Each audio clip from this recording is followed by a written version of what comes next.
to have alliances than enemies, so to speak.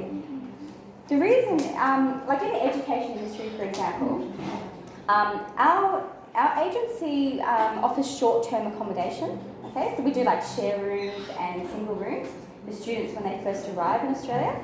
So our alliance is to make friends with other education agents. Do you know what I mean? Rather than compete against them. Because for me, as a leader, I understand that the student belongs to their education agent or education purpose. So as our business, we have our own students that we deal with for education, but from an accommodation perspective, we can offer the other education and service they don't provide. So see my logic there? Of no one is a competitor. Yeah?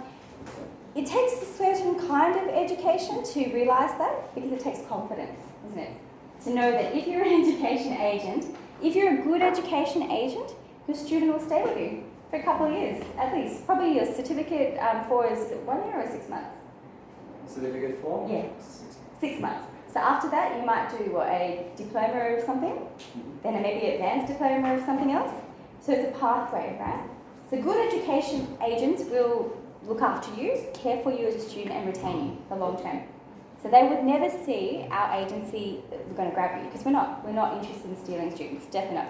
We want to give them support services instead, because the student belongs to the original agent. So that's a way that you can network, is to build the trust and relationship with other education agents if you're in my industry. Who are other people that we would align with? So we would align with education suppliers. So for example, if there's a product like stationery product or some employment product that we don't offer, we can refer students to them, that sort of thing.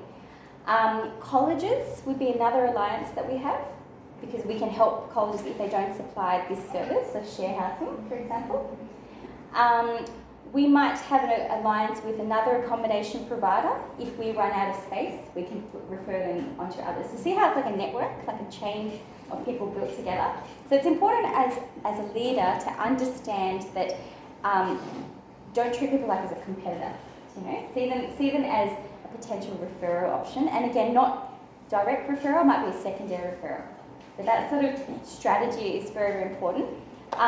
From a marketing perspective, I think it's important to also be able to communicate that as well in your marketing, because as I said before, good companies are confident in themselves. If they're confident, they won't lose their clients. You know? So that's what we do. So we look for partners who are confident in us, confident in themselves, and know that we're there to support the client at the end of the day. You know, it's a client-centric business. You know, so in any kind of business, you have two types of clients, and you probably learned this before: internal clients and external. Yeah.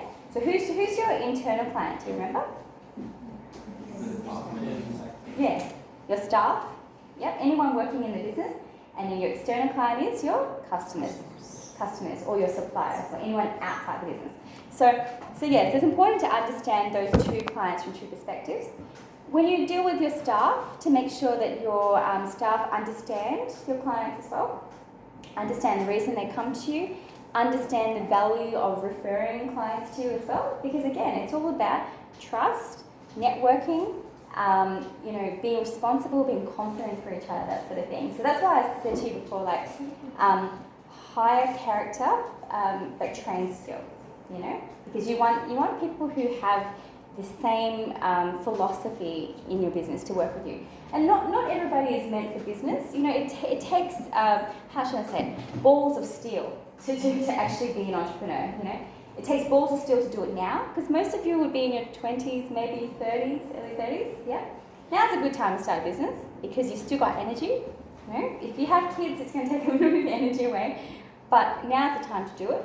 But you have to develop your emotional intelligence in yourself to know, you know, where do you stand as a leader? What is your strengths? What do you excel in as a leader?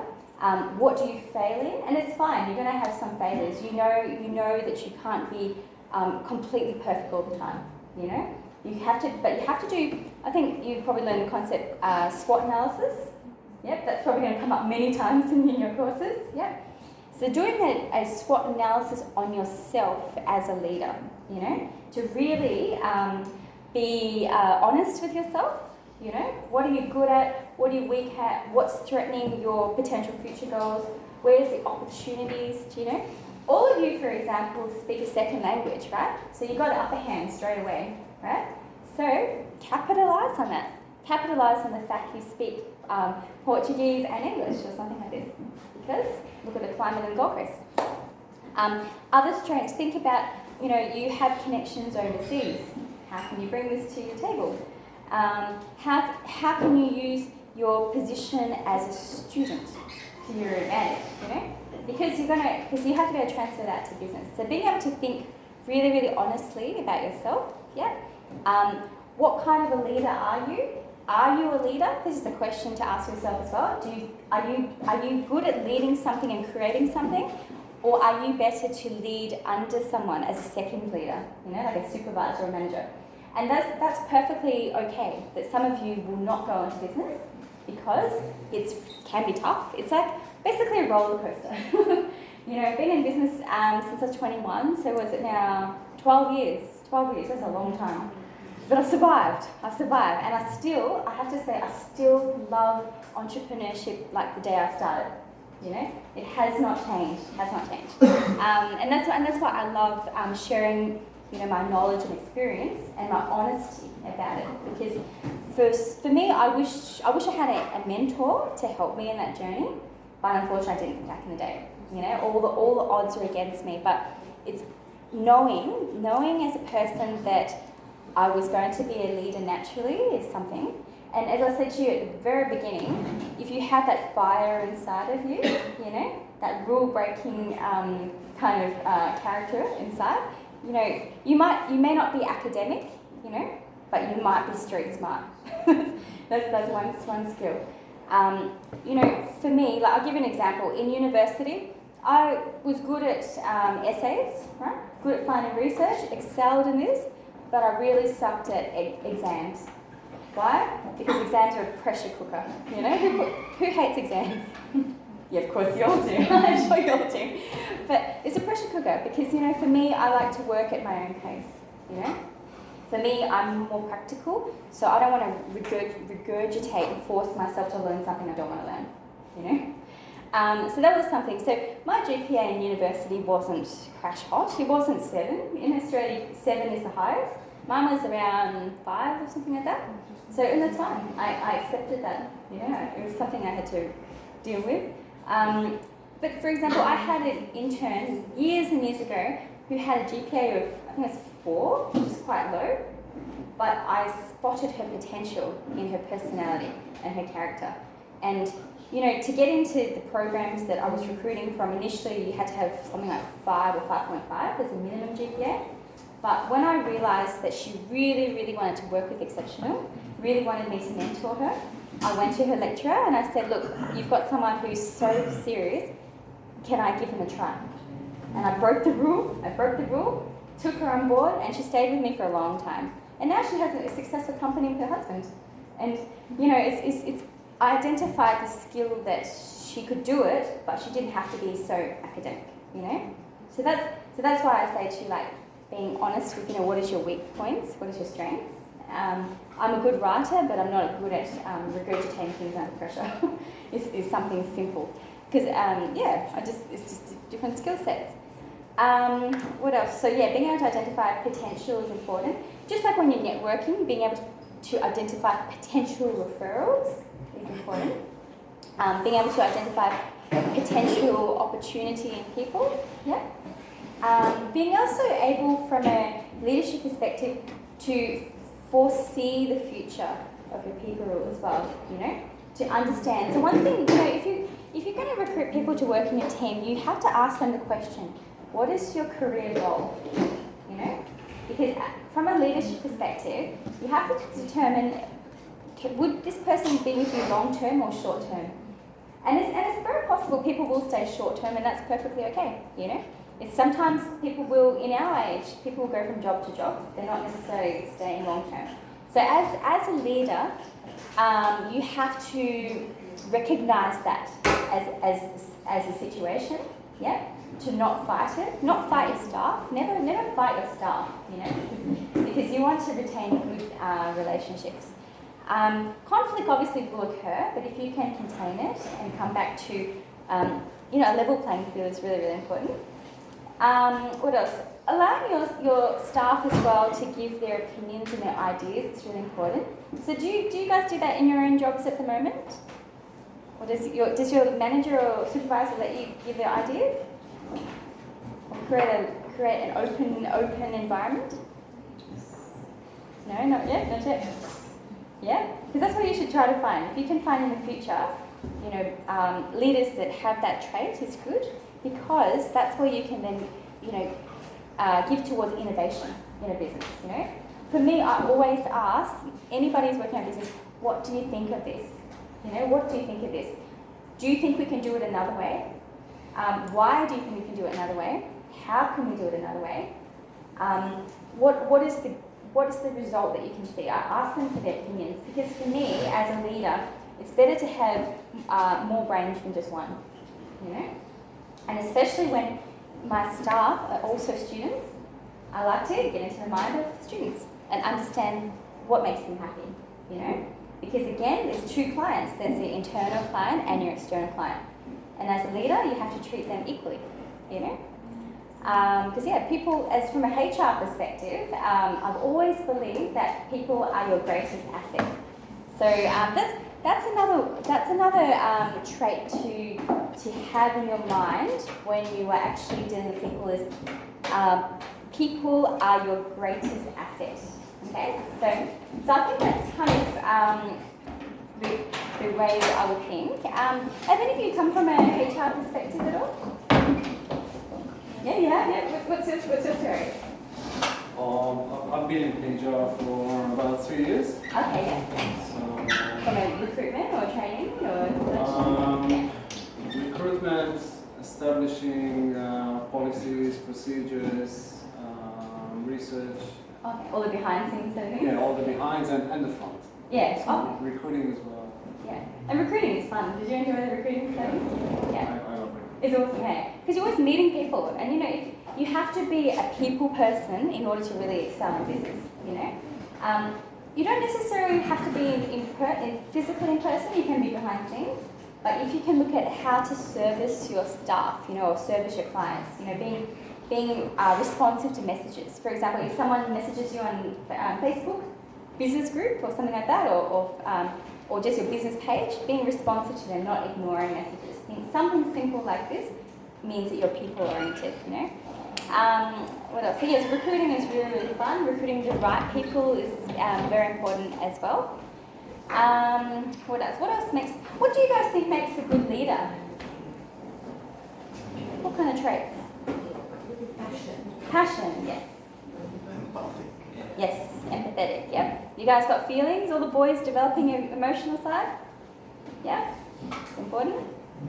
What else? Accountability. Yes, exactly. Accountability, yeah. Trusting? Accountability. Accountability. Yes, accountability, yeah. Being goal-driven? Yeah. Being a person who has a vision, you know, for the long term. You know, what do we want to see, what do we want to achieve? What else? Commitment, yeah. Being appreciative and thankful, yeah. Being caring, yeah. Any other traits? Confidence, yeah, absolutely. Confidence. Professional, yeah. Yeah, absolutely. Good at managing your time, yeah. Being able to make decisions, yeah. Being strong as well. Not aggressive, but strong, you know. Because if you don't have a pillar and you're not the backbone, everything else is going to crash, right? So you must be able to have a backbone as a leader, you know, in the good and the bad times. So when something goes wrong, you have to be able to step in front. If something goes wrong with your staff, you have to be able to represent your staff, you know what I mean? Because you are a leader, you are not the person who's passive. You're not the weak link, because you're not going to be a leader, that's the truth. What else? So empathetic was very good, very good. Because people come and go and they sometimes have different things in their life, so being understanding, you know, compassionate, yeah. Also, I think having a purpose behind what you do, a cause behind what you do, because I think business is not all about making money. You know, it's one element. It's one element to keep you open, but you have to have, you know, a reason behind what you do. You know, and for me, like for my business journey, I've always wanted to help the people who are like the underdog to succeed. You know, so for example, I saw a lot of international students, you know, in the education sector, not having enough support, not getting the help they need for getting jobs, you know, because I know a lot of you guys are very skilled in your own countries, you know. You're probably an engineer in your country, there's a good chance of that, or you might be a lawyer, or something quite serious in it. But when you come to Australia, your career changes. So that's where we're trying to fix the problem in the industry from an employment perspective. So one of our services is we write resumes and cover letters for international students in the education agency, and we help them to get into their career that they had in their own country. You know? We also help them to get casual jobs when they first arrive as well, is the other side of things. So that's where we help the underdog, the student that needs additional support. You know. From the other perspective, in our employment agency, Exceptional Tuition and Resumes, we help, for example, university graduates to actually get a job. Because no one wants to go to university and just end up in a fast food shop for the rest of their lives. Would you agree? You didn't go to uni for 3 or 4 years to end up behind a counter doing something dead boring. So that's why we specialise in university graduate applications. Because you go to study at university, you spend all this money paying for a degree, you want to get a real job, you know, or a business, start a business. But that's where we're fixing the problems of, you know, underemployment, you know, or lack of employment. So for me, yeah, it's all about, you know, creating people's success in their careers, making sure that their education is worth it, that sort of thing. Because education is really valuable. Like I have to admit, you don't necessarily have to have formal education to succeed, but it helps. It helps to have that piece of paper, you know. I personally don't use my degree, I'll be honest with you. I did my 4 years. I did a bachelor's degree in business in human resources and industrial relations, but I didn't turn up as a human resource manager. Primarily because I didn't want to work full time for a corporate company, you know. For me, it's not a lifestyle, but it's a piece of paper that it's there. I have some understanding. I understand employment very well. But I never used it formally in a full-time job. So that's perfectly okay. So some of you might be maybe in the same position, that a degree is redundant. I don't know, some of you. But being able to create the career you love is most important, you know. And as a leader, you know, when you start a business, you may not earn so much as an entrepreneur, and this is perfectly fine. But in the long term, you will. As long as you're a good leader, as long as you look after your people, and you do what you love, you know, really do what you love. Commit yourself to your business if you go down the track. Commit yourself to your clients. Commit yourself to your staff. You will really succeed. So I really thank you for this opportunity, and I hope that I have inspired and motivated some of you to go down the path of an entrepreneur.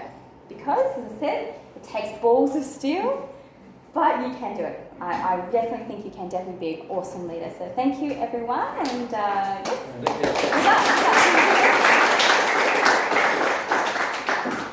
Hey, Monique, sorry, a little gift. Oh, sorry, what is that?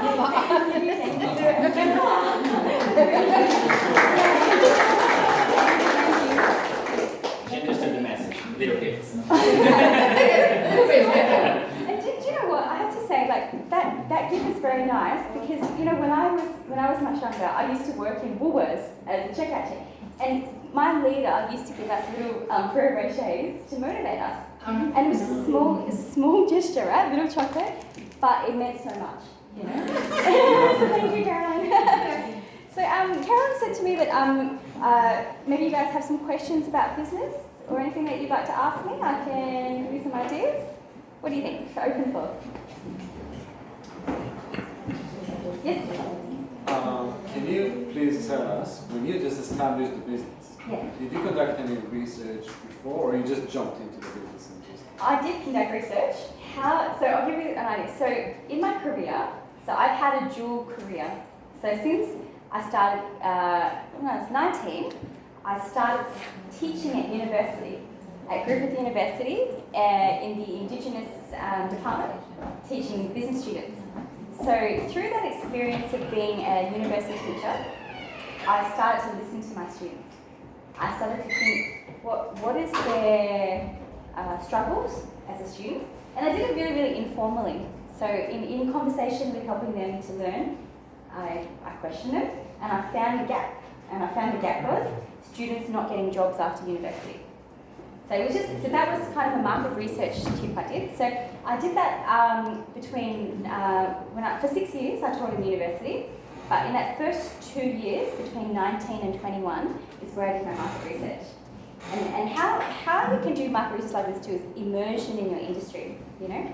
So I immersed myself with university students, you know. I listened to them. I tried to feel like empathy for them to understand, you know, how do they feel from not getting employment? What's the causes of it? What things are they not teaching you in university that you need to know in an employment sense? And just through listening through to my students and being responsive is kind of how exceptional tuition arrangements were born. So, because originally my first company was called Inspire Tuition, so it was just tuition company. And then when I realised the gap, I changed and said exceptional tuition and resumes. So that's an excellent question. So, have you guys thought about doing that? So immersion in your industry. Yeah, sometimes you need to get a little bit of experience. Yeah. That's very good, yeah. Sometimes when you work like, let's say, you're aiming to get a manager position or a consultant position, but you actually put your foot on the ground, work with the staff, that gives you a very strong broad and macro vision of the business and how it works, and that helps a lot. Exactly. That's what you did with the exactly. I lowered myself to actually ground level. Yeah. And I humbled myself. You know, I let students tell me their problems, because if we're a business, if you can fix problems, you're going to succeed. You know? So that's something for you guys to think about when you do go into businesses. What is the problem you're fixing? So for me, it was university graduates complaining they can't get a job after uni in Australia. So it was, at the time, it was primarily Australian students, which is quite ironic, isn't it? This happening. And then I realised through doing online research that construction workers couldn't write. You know, looking at just lots of online research I did, just reading, seeing the faults. I realised, okay, there's an opportunity for construction workers. And then nurses became our third main area, because nurses are awesome. Like, you know, they are such hard-working people, right? They study hard, they're in a risky job. They're really amazing people, I've got to say. But the number of nurses applying for jobs in Australia is so high. In fact, it's one of the biggest degrees that is completed, you know. You can also do like diploma of nursing, aged care, mental health, all these areas, bachelor of nursing, bachelor of midwifery, all this. But there's so many nurses not getting jobs, purely because they can't write resumes, you know? They don't have the skills. So again, listening to clients, listening to students in the health sector, finding out what is the problem, I realised they need help with writing resumes. So it was all the research of immersion in the university sector that actually helped. Yeah. Cool, thank you. Any other questions? When it comes to planning, do you spend a lot of time beforehand doing all the plans and business plan, preparation? I did a business plan almost 10 years ago. Like, it was about for exceptional tuition and resumes. So it was a 50-page document. But I realised that plans become redundant very quickly. Because as an industry or as your clients change, you have to change with them. So now, in a daily planning, I just use simple checklists. Like on my phone, I'll just write down, this has to be done. I look at the business from an operation perspective, and I think, okay, what needs to be done in marketing? Who are we marketing to? So, for example, nurses. Oh, sorry. I shouldn't have left the laptop charger here yesterday. Yeah, sure. Is there one here? Yeah. Thank you. Sorry about that. How are you? So looking at how do we market to our client nurses? How do we market to our construction workers? How do we market to our university graduates? And treating each client individually, I think is really important. Because I think for a business to succeed, you want to do your market research, but number two, you have to do your active marketing on a daily basis. So every day I'll come up with a strategy. So I like, for example, social media marketing plans is important. I like planning how do I allocate tasks to my staff, because again, as I was saying to you, it's about trusting your staff. So knowing what can they do, what do they do best, and giving them that task and focusing them on that task. Because especially if they're working remotely. Yeah, exactly. And especially if you've got language barriers as well. So you've got to think, how can you overcome potential language barriers? How can you assist them and things like that? So yes. So